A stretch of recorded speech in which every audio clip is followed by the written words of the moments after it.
The content in this video is based on factual, real-life events and public records. All opinions expressed are for educational and documentary purposes only. Viewer discretion is advised, as some scenes may depict sensitive content. This video is intended for informative purposes and complies with YouTube's guidelines. The room was silent, but the tension was deafening. A single camera blinked red, recording everything. Steel chairs, cold tiles, and the faint smell of antiseptic filled the air.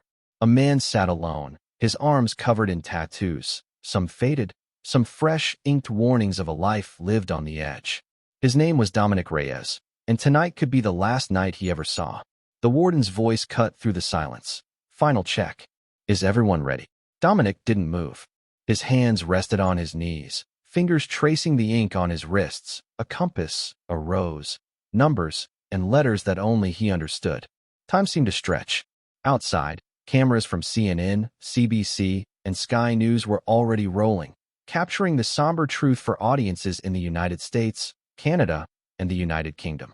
Then, an unexpected knock. A lawyer arrived, breathless, waving a folder. "There's a stay temporary, but it might not hold," she said. Dominic's eyes widened. For a brief moment, the countdown paused, but only for now. Behind him, a list of 10 names glared from the wall.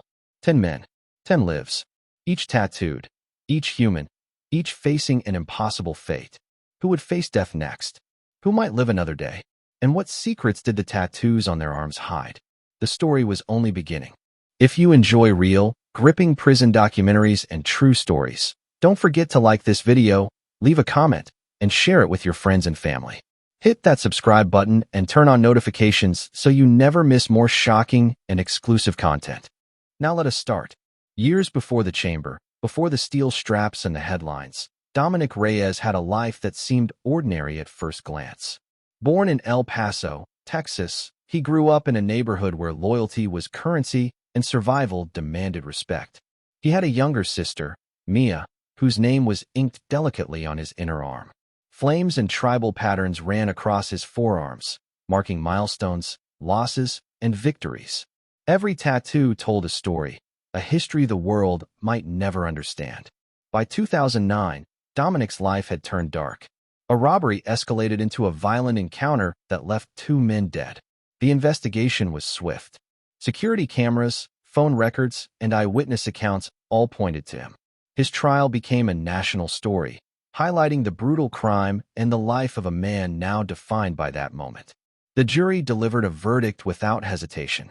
Dominic was sentenced to death row, and the wheels of the legal system began turning in a seemingly endless cycle of appeals, petitions, and stays. Life on death row was rigid and merciless. Meals arrived through metal slots. Days merged into nights. Dominic studied the rhythm of the prison, guards' footsteps, the echoes of distant shouts, the faint clatter of doors. He became acquainted with other men waiting for execution.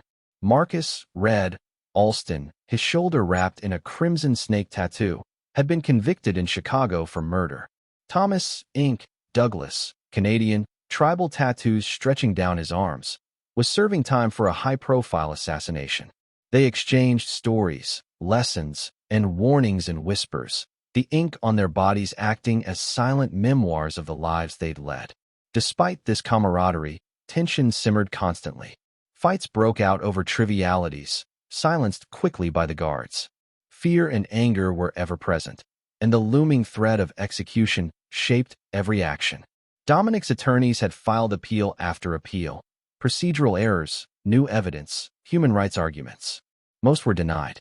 A few stalled, leaving him trapped in a limbo between life and death. As 2025 approached, the list of 10 death row prisoners scheduled for execution became a grim fixture of headlines in New York, Toronto, and London.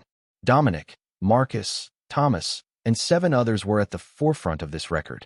Each had committed acts that shocked communities, yet behind the ink, the scars, and the cell bars were men with memories, mistakes, and moments of humanity.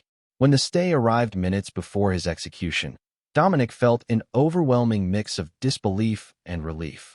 For a moment, life seemed possible again. Cameras outside captured every expression, every shift in emotion. The world watched as a man tattooed with his history and regrets clutched at the chance to breathe another day. Yet the question lingered. Who would face the ultimate sentence next? And how long could fate intervene before the inevitable? The steel bars didn't move. The list didn't change. 10 names. 10 destinies. The countdown continued. The day the execution warrant arrived, Levi Brooks stared at the envelope as though it had grown heavier in his hands. The paper felt cold, clinical, like it had no connection to the life he had lived. Levi was 39, his arms a canvas of tattoos, a raven stretching across his right forearm, wings spread wide, a coiled serpent wrapped around the year 1986 on his left bicep, black ink fading into gray.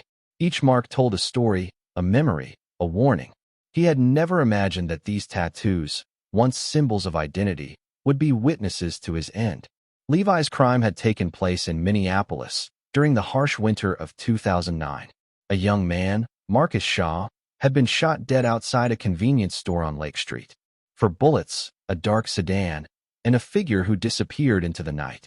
CCTV footage captured Levi's raven tattoo as he ran past the store, alongside other evidence. A shell casing beneath the car, witness testimonies, and his own presence in the area at the time. It was damning, irrefutable, and life-changing. In court, the trial was brutal. His defense argued mistaken identity, claimed that tattoos were common in local gangs, and suggested the possibility that evidence had been planted. But the jury remained unconvinced. The prosecution painted Marcus as a young man full of promise, gunned down in a senseless act of retaliation. On the witness stand, Levi remained still, his serpent tattoo visible as he crossed his arms, a subtle reminder of the life he once lived. By 2011, the sentence was clear: death row. Life on death row was a rhythm of monotony and fear. Levi was transferred to a maximum security facility in Indiana, where his cell measured just 7 by 9 feet. 2 narrow, high windows let in the faintest light. Each day followed a strict routine: breakfast at 6, lockup by 8, 1 hour of yard time if the weather allowed, otherwise indoor recreation behind bulletproof glass. He decorated the margins of a state-issued calendar with scribbled phrases: "Time remembers you," and "Ink holds memory." His tattoos became markers of days survived, each line of ink telling the story he could no longer voice. Visits were rare, letters a lifeline. Levi wrote to his mother, Angela, describing the meaning behind the raven and serpent tattoos. The raven symbolized freedom, flight, a hope for guidance. The serpent reminded him of consequences, danger, and survival. He wrote to the victim's family too, though he never received a reply. Over the years, he studied law in his cell, taught a younger inmate how to read, and meticulously documented his thoughts in a journal. Yet, hope for reprieve was always fragile. By early 2025, Levi received his final execution date, August 14th, by lethal injection. The announcement was official, precise, and cold. The list of death row inmates scheduled for execution in 2025 included 10 men, each with their own tattoos, their own stories stretching from the United States to Canada and even the United Kingdom. The world was watching. Newspapers, television outlets, and online media covered every detail, creating a grim spectacle that would reach millions. Levi's cellmate tapped on the metal slot. "They said it," he said quietly. Levi looked down at the paper again. His stomach twisted. The raven and serpent tattoos seemed to constrict around his arms, marking time in a way that felt cruelly literal. Every morning since the announcement had been a countdown. 6 months, 5 months, for months, each day a reminder of the end. Visitors came sporadically. His sister, Dana, appeared with her toddler, who ran through the narrow hallway to reach him. She pointed at his tattoos. "They look cool, Dad," she said with a small smile. Levi forced a laugh, hiding the storm of emotion inside. The child reached for the raven, touching the ink with sticky little fingers, and Dana swatted her lightly. "Don't poke Daddy's bird," she laughed. Levi said nothing. The laughter, innocent and unaware, was a stark contrast to the tension of his existence. Outside the prison, the media dissected the case endlessly. Photographs of Levi's tattoos were published. The raven and serpent became symbols of both his identity and his crime. Across Minneapolis, Toronto, and London, the public debated, speculated, and scrutinized. The ink had once been personal. Now it was part of a story that had become international, bridging continents and conversations. In May, Levi was moved to the death row orientation unit. It was a small wing reserved for inmates facing imminent execution. The room felt both empty and suffocating. Sunlight filtered through a narrow window, dust motes dancing in the air, illuminating the space like tiny, drifting specters. A guard approached and said, 6 months and 3 weeks remain. Levi closed his eyes and did the math, counting down the hours, minutes, and seconds. He tried to imagine life beyond the walls, but couldn't. The tattoos, ink on flesh, reminded him of who he was, and who he could never be again. By early August, the prison became a hive of quiet preparation. Media crews from the United States, Canada, and the United Kingdom were stationed outside the facility. Victims' families, prison officials, and witnesses took their places behind glass partitions. The tension was palpable. Levi sat on his cot, tracing the wings of the raven on his forearm, feeling the raised ink under his fingers. He remembered walking the streets of Minneapolis at 18, the raven and serpent declaring identity and defiance. Now they marked his mortality. The morning of August 14th arrived, gray and overcast. Levi dressed in a simple jumpsuit, hands folded over the tattoos he had lived with for decades. Guards led him down the corridor, the sound of keys clinking echoing in the narrow halls. Cameras rolled, capturing each moment for millions of viewers. He reached the death chamber, the gurney waiting. The machines and straps, sterile and unfeeling, reflected the fluorescent lights. Levi lay down, the serpent coiling along his arm as if sensing the approach of the end. The needles were prepared, the chemicals readied. He felt calm in a strange, detached way. His mind drifted to the streets he had known, to his family, to the tattoos that told stories the world might never fully understand. And then, suddenly, a voice broke the rhythm of the room. "Hold on," it said through the intercom. The line for the injection lifted. Time stopped for now. Levi's eyes opened fully. The raven tattoo seemed to stretch, wings unfolding in his mind, a fleeting symbol of the life he once had. The warrant remained. The date remained. But for the moment, Levi had another heartbeat, another chance, another pause in the relentless countdown. Behind him, the other 9 men on the list waited. Some would face their fates soon, others might see reprieve. Each had tattoos, each had stories, each had made choices that brought them here. For Levi, the pause was brief but monumental. The story of the raven, the serpent, and the man they marked was far from over. And the question lingered. Who would face the gurney next? And what twists of fate might intervene before their stories were written in steel and ink? The cold metal bed frame pressed against Elijah Turner's back as he sat in his narrow cell, staring at the intricate tattoos winding down his forearms. On one arm, a black crow with outstretched wings seemed to move with his every breath. On the other, a coiled python slithered around the word redemption, inked in bold letters across his skin. Elijah was 38, and he had spent nearly 15 years on death row in Florida, convicted of a high-profile double homicide in Miami back in 2007. The tattoos were more than art. They were reminders of his past, warnings for his future, and testaments to the life he had led before every choice led him to this cell. The crime that defined him had been brutal yet swift. A dispute between rival gangs escalated into violence on a Miami street corner. 2 men lost their lives in a hail of gunfire. Witnesses recalled seeing a dark sedan speed off, and security cameras captured a fleeting image of Elijah's crow tattoo as he ducked into an alley. Ballistics, fingerprints, and eyewitness testimony linked him to the scene. The evidence was overwhelming, leaving little room for doubt in the court's eyes. During the trial, the prosecution painted a picture of a man consumed by violence, with a pattern of criminal behavior that culminated in murder. The defense attempted to argue coercion, youth, and misidentification, but the jury found him guilty. By 2009, Elijah was sentenced to death. The sentence was the final chapter in a life that had spiraled out of control and the beginning of years confined behind steel bars.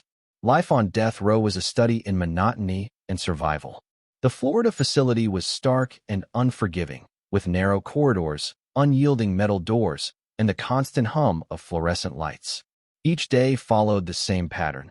meals delivered through a metal slot, hours in a tiny yard if the weather allowed, and long stretches of isolation. Elijah decorated the margins of his notebooks with sketches of the crow and python, each line a meditation, a release, or a warning. He formed fragile connections with other inmates, sharing quiet conversations through cell doors. He met Diego Ramirez, a Canadian man with tribal tattoos spiraling down his arms, convicted of armed robbery and murder in New York, and Jamal Fields, a man from the UK with a series of geometric tattoos across his neck, imprisoned for a fatal shooting in London before being extradited to the US. They communicated in subtle ways, through gestures, scribbled notes, and shared stories of the lives they once had. Tattoos became a language, a silent understanding that transcended bars, borders, and time. Despite these bonds, tension simmered constantly. Small provocations often erupted into fights, quickly quelled by guards, a stark reminder of how fragile life on death row could be. Every day, Elijah reminded himself that the smallest misstep could cost him his life. By early 2025, the state of Florida had officially scheduled Elijah for execution on September 21st, one of 10 men slated for death that year across the United States. The announcement sent ripples through the media, reaching audiences in Miami, Toronto, and London. The crow and python tattoos became iconic images in news stories, representing not only Elijah's past, but the grim reality of capital punishment. Elijah approached the months ahead with careful precision. He wrote letters to his mother and younger siblings, explaining the meaning behind his tattoos. The crow represented freedom and the desire to rise above circumstances, while the python symbolized the consequences of past actions and the coiled danger of life choices. He read books, wrote poetry, and trained his mind to endure the endless hours of waiting. Every night, he traced the tattoos with his fingertips, recalling the streets of Miami, the friends lost to violence, and the choices that had brought him here. In July, a last-minute review of the lethal injection procedure briefly paused the preparations. Elijah felt a flicker of relief, but he knew it could be overturned at any moment. The pause gave him time to reflect on the years spent in confinement, on the friends he had made, the regrets he carried, and the life that had been stolen from him before it truly began. Visits were few but meaningful. His younger brother, 17, came to see him, holding a small notebook and smiling nervously. "Your tattoos, they tell your story," he said softly. Elijah forced a smile, feeling the bittersweet sting of pride and shame. Outside the walls, life moved on. Children laughed and played, unaware of the metal bars and looming execution dates inside. By September, the execution date loomed closer. Guards moved with precision, media crews from the US, Canada, and the UK gathered outside, and witnesses were assigned their stations. Elijah followed the routine as if preparing for battle, waking, eating, walking the yard. The crow tattoo seemed to stretch and lift under the pale sunlight that filtered into the cell, a silent companion on the final path ahead. The morning of September 21st arrived, gray and heavy. Elijah dressed in a simple jumpsuit, folding his hands over the crow and python tattoos that had marked his life. Guards led him down the corridor, the sound of keys clanging against steel echoing like a funeral bell. Cameras rolled, capturing every step, every detail for audiences watching thousands of miles away. As Elijah was strapped to the gurney, the cool metal pressing against his back, he traced the tattoos one last time. Memories of Miami streets, of family, of mistakes and lost chances flashed in his mind. The needles were ready, the chemicals prepared, the room sterile and unfeeling. Elijah's voice remained steady as he whispered, "I'm ready, not for forgiveness, but for clarity." And then, the unexpected. A voice cut through the sterile tension of the room. "Hold on." The line for the injection lifted. Time stopped. Elijah's eyes opened fully, staring at the ceiling, the crow on his arm spreading its wings in his mind. The warrant remained. The date remained. But for this moment, life was paused. Around him, the other 9 men on the scheduled execution list continued their waiting, each with their own tattoos, their own stories, and their own pending fates. For Elijah, the pause was brief, yet monumental. The crow and python inked across his arms were silent witnesses to survival, regret, and the unpredictable hand of fate. And the question lingered. Who would face the gurney next? And what twists of chance or intervention might alter the final hours for these men? The first rays of dawn barely filtered into the narrow cell when Isaiah Shade Morgan traced the web of tattoos across his forearms. A dark phoenix spread its wings over his right bicep, flames licking up toward his shoulder, while a jagged lightning bolt struck down the left arm, etched in black and cobalt blue. Isaiah was 36, serving a death sentence in a maximum security prison in Georgia for a crime that had rocked Atlanta in 2010. The tattoos weren't just body art. They were a record of survival, defiance, and moments that had defined him long before the court sentenced him to die. The crime that brought him here was sudden, violent, and unforgettable. A late-night home invasion ended with the murder of 2 men and serious injuries to another. Police investigation traced the getaway car, gathered witness statements, and identified Isaiah from a fleeting security camera frame. One arm flashed the phoenix as he ran from the scene. The other bore the lightning bolt, partially visible in the dim streetlight. The forensic evidence, combined with eyewitness accounts, left little room for doubt. In court, prosecutors described the crime as cold and calculated, painting Isaiah as a man shaped by rage and circumstance. The defense argued self-defense and coercion, citing Isaiah's troubled childhood and gang associations, but the jury ultimately found him guilty. Death row life in Georgia was relentless. Isaiah's cell measured 7 by 10 feet, with 2 narrow windows too high for a proper view of the outside world. Every day followed the same strict routine: breakfast at 6, locked in by 8 at night, limited yard time, and strict visitation rules. He passed the hours by reading law books, sketching the phoenix in different poses, and writing letters to family and friends. The tattoos had once symbolized freedom, danger, and rebellion, but now they were a map of time spent in waiting, a ledger of regret and survival. Despite the isolation, Isaiah forged bonds with other inmates. He often conversed with Elijah Turner, who had been transferred from Florida for a brief period, and Nathaniel Cole, a Canadian inmate with geometric tattoos covering his forearms and chest, imprisoned for a high-profile armed robbery and fatal shooting in the United States. Tattoos became their silent language: crows, serpents, phoenixes, lightning bolts, a visual record of identity in a place where names and faces could disappear into steel and shadow. Tension, however, was always near. Fights erupted over small provocations. A tray smashed across the floor, a shouted insult, the flash of a weapon hidden beneath a sleeve. Each event reminded them that life on death row was fragile. Isaiah knew that a single mistake could accelerate his date with fate. He learned to measure his actions, to anticipate danger, to survive through awareness and calm. In early 2025, Georgia officials set Isaiah's execution date for December 2nd, joining 9 other men scheduled for death across the United States. News of the impending execution spread quickly, reaching audiences in Atlanta, Toronto, and London. His phoenix tattoo and lightning bolt became identifiers in media coverage, symbolic of the tension between destruction and rebirth, fate and free will. Isaiah approached the coming months with meticulous focus. Each morning, he traced the tattoos, meditating on their symbolism: the phoenix for resilience, the lightning bolt for sudden, unavoidable consequences. He wrote letters to his mother, explaining their significance and reflecting on the life he had led, and occasionally sent notes to friends outside, though many were returned unopened. Books, letters, sketches, and meditation became his survival tools, and each day became a small act of defiance against inevitability. By mid-November, a procedural review delayed the lethal injection briefly.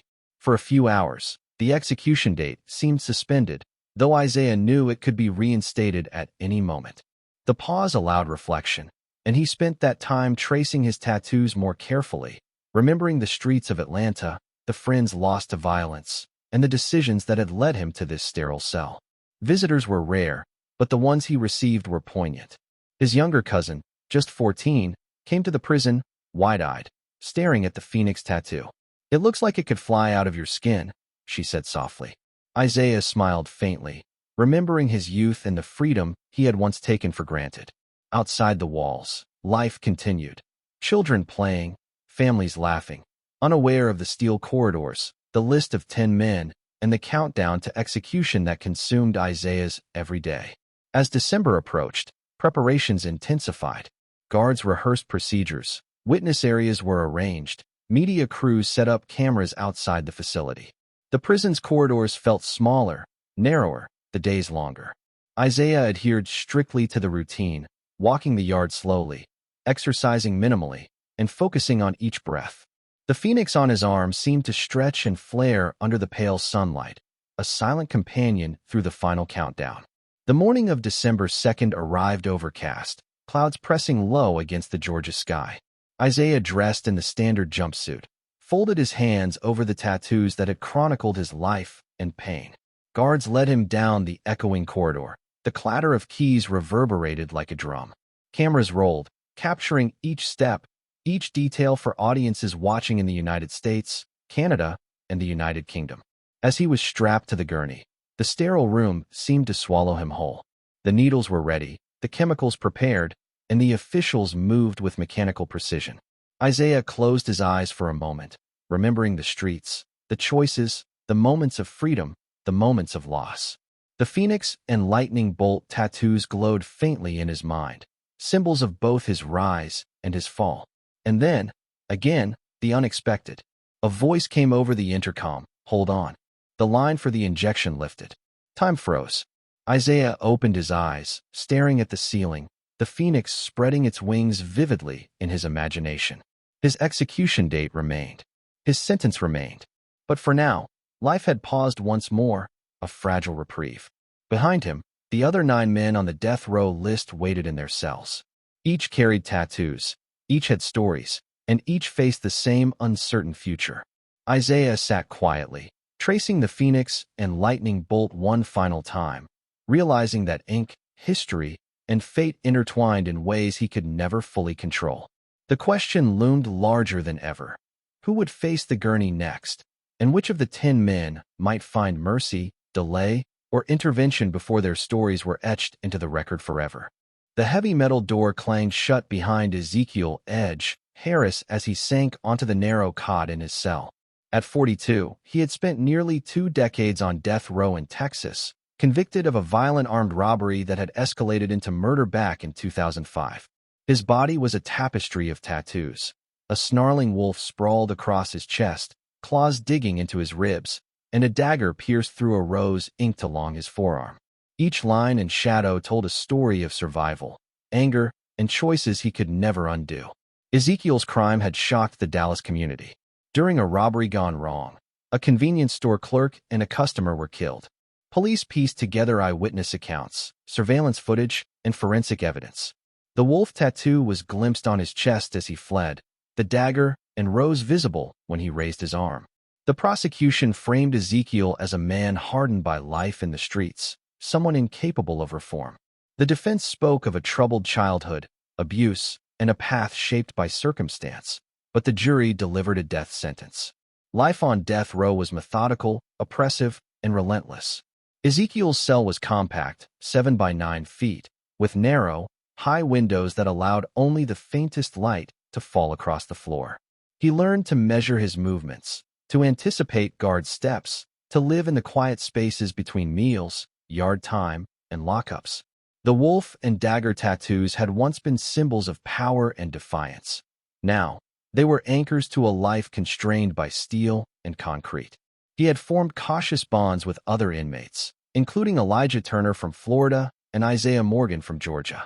Tattoos became a shared language. Crows, phoenixes, serpents, wolves, markers of identity and survival in a place where individuality could easily vanish. Yet each conversation carried tension. The knowledge that one day, a gurney and a needle could end everything lingered like a shadow over every discussion. By 2025, Ezekiel's execution date was officially scheduled for December 28th, joining the list of 10 men facing death across the United States that year. Media outlets in Dallas, Toronto, and London reported extensively, highlighting the men's crimes, their pasts, and their tattoos, which had become iconic markers of their stories. The wolf on Ezekiel's chest and the dagger through the rose on his arm were now more than ink. They were symbols of lives measured in choices, violence, and survival. As the days grew closer, Ezekiel spent hours reflecting on his past. He wrote letters to his younger brother, explaining the meaning behind the tattoos. The wolf represented resilience, the ability to survive even when trapped. The dagger and rose symbolized both pain and fleeting beauty, the delicate balance of life and consequence. He read, drew, and meditated, trying to regain some control over a life where almost everything was dictated by others.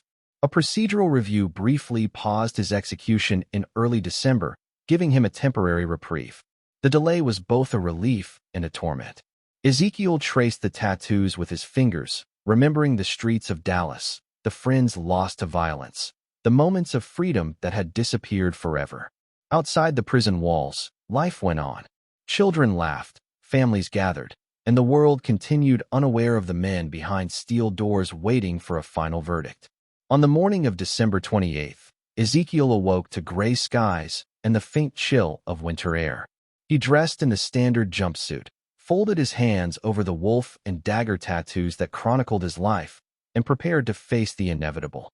Guards led him down the corridor, keys clanging against the metal doors, echoing like a funeral drum. Cameras recorded each step, broadcasting to audiences in the United States, Canada, and the United Kingdom. The death chamber was sterile, cold, and unyielding. The gurney waited, needles prepped, chemicals lined up. Ezekiel lay down, feeling the metal straps against his chest. The wolf on his chest seemed to grow under his fingertips, alive in his mind, a reminder of survival and strength. He closed his eyes, letting memories wash over him. The streets, the friends, the mistakes, and the fleeting joys that had punctuated his life. And then, like the others before him, Ezekiel heard the familiar voice over the intercom. Hold on. The line for the lethal injection lifted. Time froze once more. His eyes opened, staring at the ceiling as the wolf tattoo in his imagination seemed to rise and howl silently. The date remained. The sentence remained. But for this moment, Ezekiel had another heartbeat, another pause, another chance to reflect. Across the country, the other 9 men on the death row list waited in their cells. Each carried tattoos that told stories of identity, defiance, survival, and regret. Each had lived a life marked by choices that could never be undone, and each was caught in the relentless machinery of the justice system.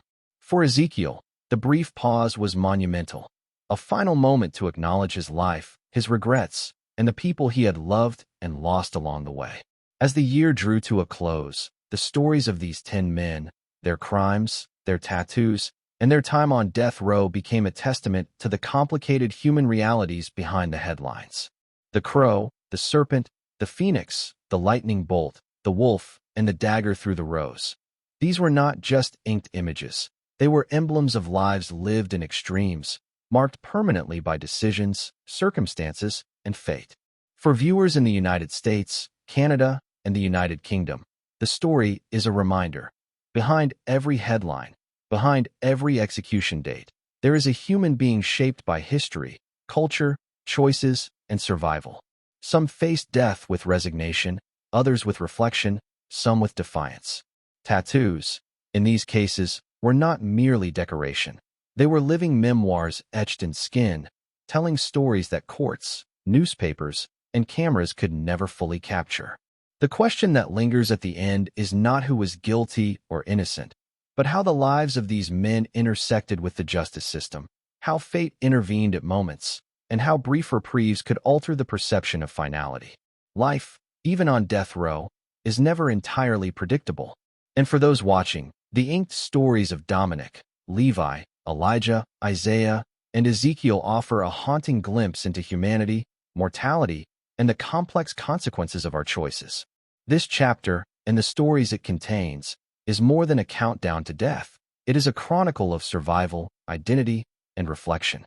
The ink, the names, the crimes, and the lives remain as testament. And as the list of 10 men continues to exist in legal documents and prison cells across the United States, one truth remains clear. The human story behind each execution date is far more complex than the headlines reveal. The final frame of this story is not an end. It is a mirror. It reflects the lives, choices, and consequences of men marked forever by ink, crime, and circumstance. For audiences, it challenges understanding, evokes empathy, and provokes reflection on justice, identity, and the fragile thread of life. If you enjoy real, gripping prison documentaries and true stories, don't forget to like this video, leave a comment, and share it with your friends and family. Hit that subscribe button and turn on notifications so you never miss more shocking and exclusive content.